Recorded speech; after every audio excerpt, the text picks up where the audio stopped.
మాట్లాడినా sensation news అవుతుంది. కొంచెం వాస్తవాలు కొన్ని ఇష్యూలో మాట్లాడినప్పుడు వస్తుంది. అయితే ప్రశ్నలు మీరు వేయకండి, నేనే చెప్తా. ఎందుకంటే ఈ 2-3 రోజుల నుండి నేను ఎప్పుడో అప్పుడు హైడ్రా మీద జరిగినటువంటి సంఘటన మీద ఒక స్టేట్మెంట్ ఇచ్చాను. ఏమి ఇచ్చాను? హైడ్రా వల్ల మనకు నష్టం జరుగుతుంది అని అప్పుడే చెప్పాను. నేను ప్రభుత్వ పెద్దలకు కూడా కొంతమంది చెప్పాను. సో అది పక్కన పెట్టండి. అయితే 2 రోజులలో డిఫరెంట్ మీడియాలలో పేర్లు నేను చెప్పదలుచుకోలేదు. రకరకాలుగా కథనాలు వాళ్ళే ఊహించుకొని ఇలా ఉంది, ఇలా జరిగింది అని, ఇలా అవుతుందని, లేకుంటే మరి ప్రభుత్వానికి వ్యతిరేకంగాని నేను చాలా స్పష్టంగా చెప్పడం జరిగింది. అక్కడ గతంలో రాజశేఖర రెడ్డి గారు లేనప్పుడు, అధికారంలో లేనప్పుడు, చంద్రబాబు నాయుడు గారు అధికారంలో ఉన్నప్పుడు హైదరాబాద్ సిటీకి ఫార్ములా 1 రేస్ రావాలి, వస్తే బాగుంటుంది అని చెప్పి అప్పుడు ఆ సందర్భంలో నన్ను అడగడం జరిగింది. ఈ ఫార్ములా గురించి అని చెప్తే ఈ ఫార్ములా కూడా మంచిదే హైదరాబాద్కు అని చెప్పాను. అదేవిధంగా హైదరాబాద్ సిటీలో ఎన్నో మరి మెట్రో రైలు అప్పుడే హైదరాబాద్ సిటీకి మెట్రో రైలు అప్పుడే తేవడం జరిగింది.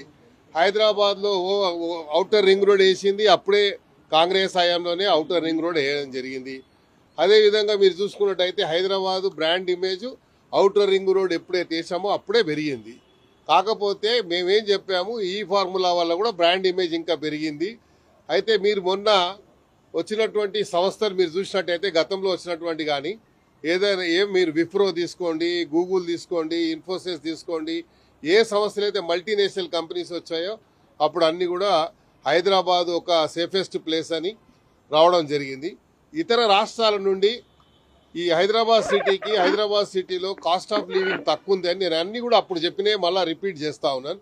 కాస్ట్ ఆఫ్ లివింగ్ తక్కువ ఉంది, ఇది ఒక సేఫెస్ట్ సిటీ, అన్ని వెదర్ వైజ్గా, కల్చర్ వైజ్గా అన్ని రకాలుగా హైదరాబాద్ సిటీ ఒక మంచి సిటీ అనే ఒక భావనతోని, అదేవిధంగా హైదరాబాద్లో కాస్ట్ ఆఫ్ లివింగ్ తక్కువ ఉంటుందని ముంబైలో స్థిరపడిన వాళ్ళు కూడా హైదరాబాద్ సిటీకి వచ్చి స్థలాలు కొనుక్కొని వాళ్ళు ఇక్కడ సెటిల్ అయిపోయారు.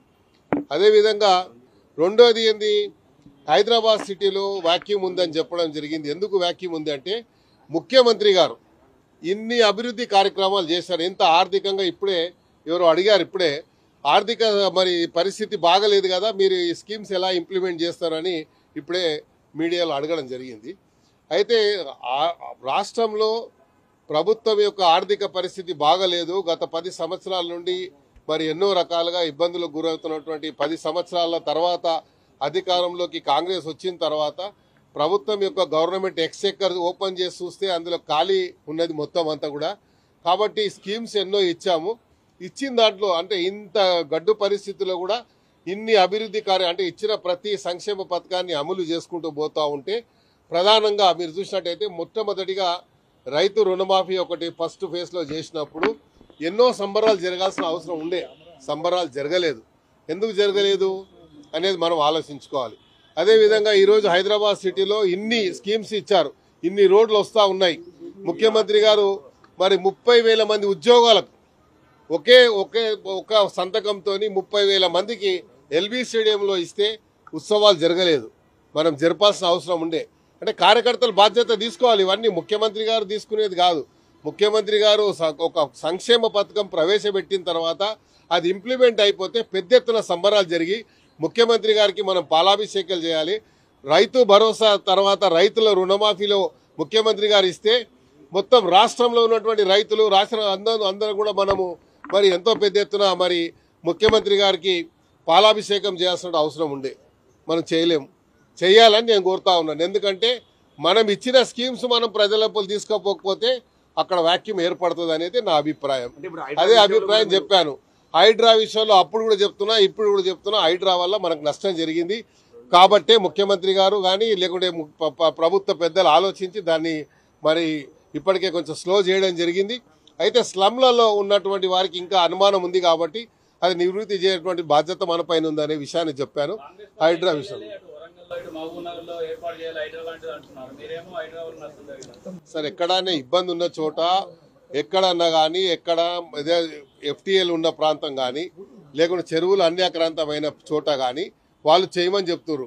కామన్ ప్లేస్లలో ఎవరు ఇల్లు కట్టుకోమని కాంగ్రెస్ నాయకులని మీరు బదలాం చేయకండి. ఏం చెప్తున్నారు, ఎక్కడైతే చెరువులు అన్యాక్రాంతమైనవో లేకుంటే బఫర్ జోన్లలో ఇల్లు కట్టుకున్నారో ముఖ్యమంత్రి గారి ఆలోచన కూడా అదే. బఫర్ జోన్లో మూసీ నదిని మరి సుందరీకరణ చేయాలని చెప్పి వద్దని ఎవరైనా అంటారా? అప్పుడే ఆ ప్రభుత్వం ఉన్నప్పుడే సుందరీకరణ జరగాలి, మూసీ యొక్క ప్రక్షాళన జరగాలని 10,000 కోట్ల రూపాయలు ఇచ్చినామని చెప్పి అప్పుడే ఇచ్చారు.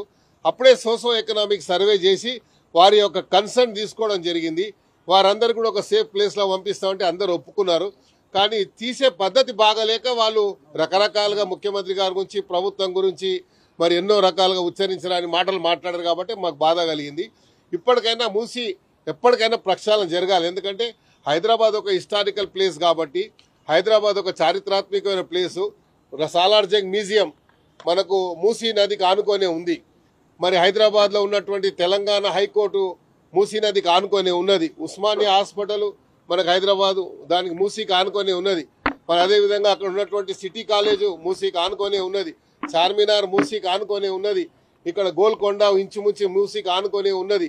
హైదరాబాద్కు మరి ఎప్పటి నుండో వచ్చినటువంటి 2 ఏదైతే డ్రింకింగ్ వాటర్ సోర్సెస్ ఉన్నాయో ఉస్మాన్ సాగర్, హిమాయత్ సాగర్, మూసీ మరి పక్క నుంచే ఉన్నాయి. కాబట్టి మూసీ ప్రక్షాళన జరిగితే అందుకని ముఖ్యమంత్రి గారు ఆలోచించి సౌత్ కొరియాకు ఒక టీం పంపించి సౌత్ కొరియా నగర నడిబొడ్డు నుండి మురికి కాలువ పోతుంది.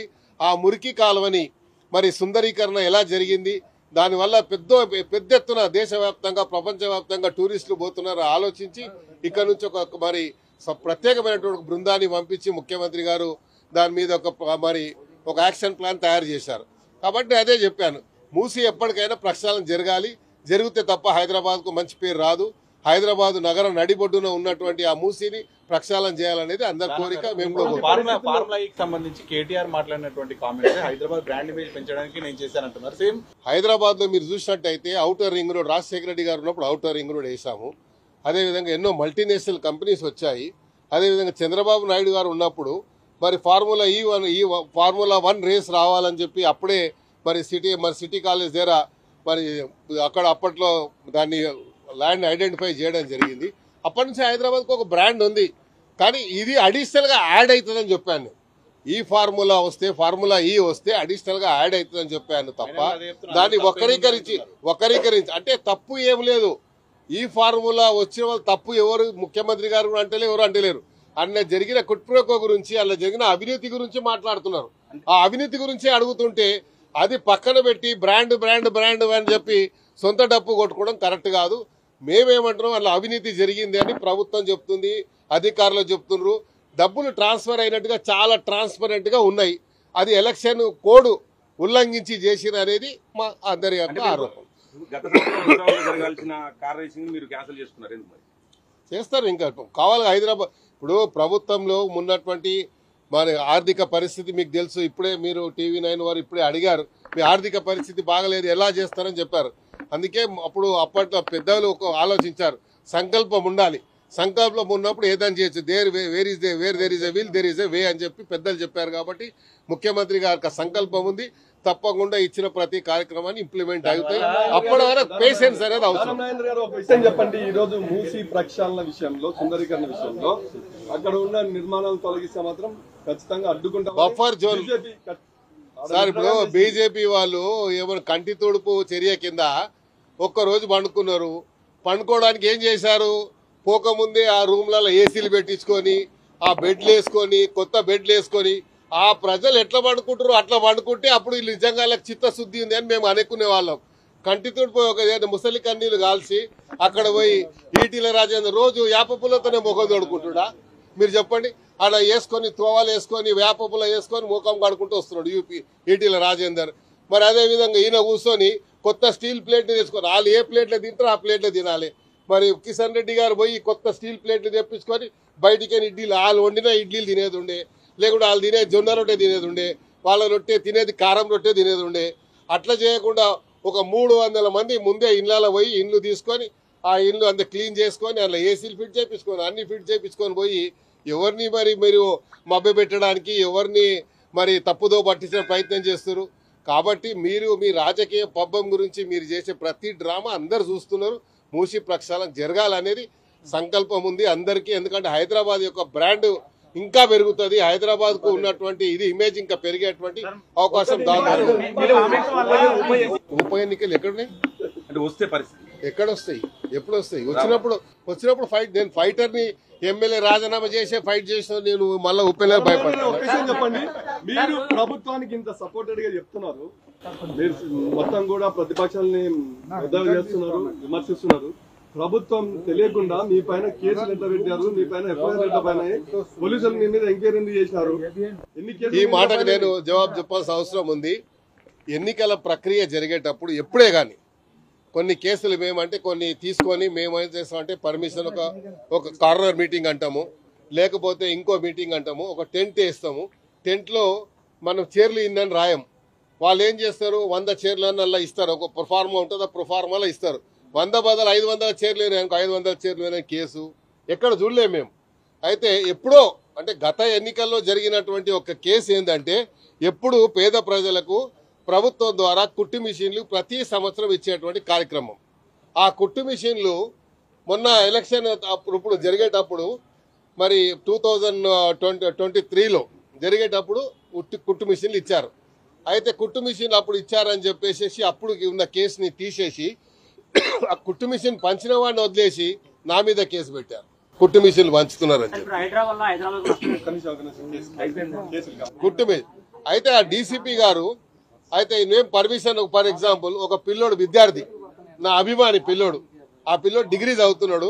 పాపం ఏం చేసినట్టే డైలీ నా ప్రోగ్రామ్స్ గురించి డైలీ అప్లికేషన్ పెట్టేవాడు. ఈ దానం నాగేందర్ గారు పర్యటన ఇక్కడ ఉంది అని చెప్పి. ఆ పర్యటనలో భాగంగా ఇప్పుడు ఇంతమంది మీడియా ఉన్నారు. ఇలా మీడియా ఎవరో తెలియదు, మీడియా కాదు ఎవరో తెలియదు, నాకు తెలియదు. అందులో ఒక రౌడీ షీటర్ ఉన్నాడంట ర్యాలీలో. ఆ రౌడీ షీటర్ ఉన్నాడని చెప్పి ఆ పిల్లోని నానా ఇబ్బందులు పెట్టి ఆ పిల్లోడు తల్లిదండ్రి సూసైడ్ చేసుకున్న వారి పరిస్థితికి వచ్చారు. జూబ్లీహిల్స్ పోలీస్ స్టేషన్లో కేసు పెట్టి ఇదే డీసీపీ గారు పెట్టించి బై ఫోర్స్ వాడిని జైలుకు పంపించే ప్రయత్నం చేస్తే నేను యాంటిసిపేటరీ బెయిల్ తీసుకున్నాను హైకోర్టు పోయి ఆ పిల్లోడి పేరు మీద. ఇంత అన్యాయం చేస్తారా చెప్పండి? కాబట్టి ఎవడో రౌడీ షీటర్ ఉంటే ర్యాలీలో ఉంటే ఆయనకేం సంబంధం? ప్రభుత్వంలో కాదు. అంటే కొంతమంది అధికారులకు స్వేచ్ఛ ఇస్తే ఇలా చేస్తారు అని నా భావన చెప్పాను. ఈ మాత్రం నేను పేర్లు చెప్తలేను, ముఖ్యమంత్రి గారికి ఈ మాట చెప్పాను. ఎందుకంటే నేను ఎంపీగా పోటీ చేసినప్పుడు ఎన్నో ఇప్పుడు రాజకీయంలో జరుగుతూ ఉంటాయి, పెట్టొద్దని అంటలేను. అప్పుడు గతంలో చంద్రబాబు నాయుడు గారు తెలుగుదేశంలో ఉన్నప్పుడు నేను 3 పర్యాలు ఎమ్మెల్యే ఉంటే 170 కేసులు ఉండే నా మీద. అన్ని ఏవి ప్రజా వ్యతిరేక విధానాలకు పోరాడిన కేసుల మీదే ఉన్నాం మేము. కానీ ఏదో మా మీద రౌడీ షీటో ఇంకో కేసు లేదు ఇప్పటివరకు నా జీవితంలో. కాకపోతే మొన్న కూడా రాజకీయంగా ఎన్నికలలో అన్ని 12 కేసులు పెట్టాల్సిన అవసరం ఎందుకు వచ్చిందో నాకు తెలియలేదు. అది డీసీపీ గారు పర్సనల్గా ఆయన పర్యవేక్షణలో జరిగింది అంటే మాకు బాధ కలిగింది.